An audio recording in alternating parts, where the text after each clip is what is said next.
The bunker shot was not especially intimidating, even for an inexperienced golfer like Karl. During a recent round we played together, his ball rested on a gentle upslope. The bunker lip he had to clear was only about 4 feet high, and there was about 30 feet of green between his ball and the flag. But as the 20 handicapper stepped in to take the shot, it was clear this was not going to end well. Karl positioned the ball in the middle of his stance, squared the leading edge of his sand wedge, and swung as if he were playing a pitch shot from the fairway. Hitting the sand behind the ball, the leading edge of the club immediately dug into the sand, causing the club to deadlift and lose all its speed. Sand heaved forward, but the ball never got more than a foot off the ground before it hit in the face of the bunker and rolled backward.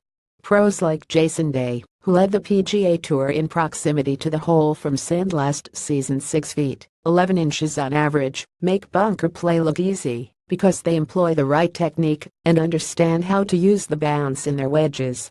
Many amateurs don't, so they struggle to escape greenside bunkers. In golf parlance, bounce often refers to two things, which might be a cause for why some people don't understand it.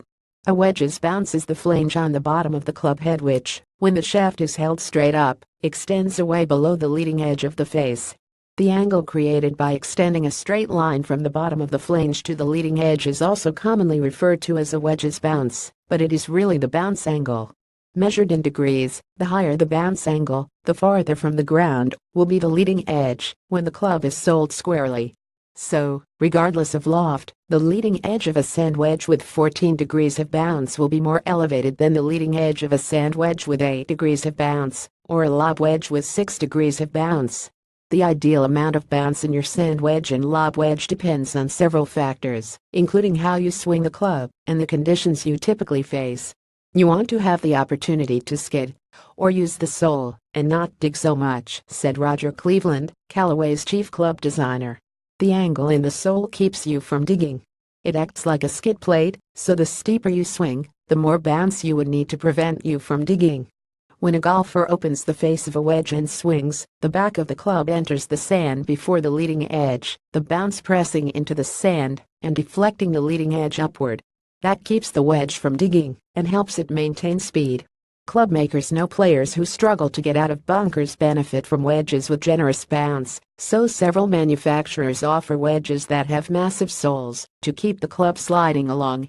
Two examples are Cleveland's 58-degree Smart Sole S wedge and Callaway's Sure Out wedge, available in 58 and 64-degree versions. While generous bounce can be great, the elevated leading edge, which is the bottom of the face, can cause problems in bunkers that have compacted sand or when played from a tight fairway lie. In those instances, the bounce can ricochet off the ground and cause the leading edge to hit near the ball's equator instead of sliding under it. That's why sole grinds have been popular for decades on the PGA Tour and are gaining more and more traction at retail. Grinding away some of the heel, but leaving a lot of the bounce in the middle of the sole, makes it easier to get the leading edge under the ball when you open the face, said Bob Vokey, Titleist's master craftsman for wedges. If guys like to hit certain shots, we can go into the van and put the wedge on the grinding wheel and get the bounce and sole just right for what they want to do.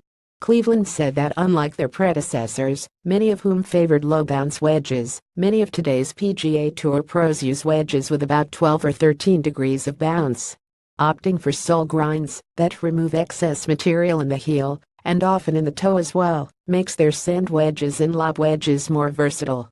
Talking to a PGA of America professional about your bunker technique and a good club fitter about wedge and bounce options can help you get the ideal wedges into your bag and improve your consistency from the sand and around the greens. Note this story appears in the October 2017 issue of Golf Week.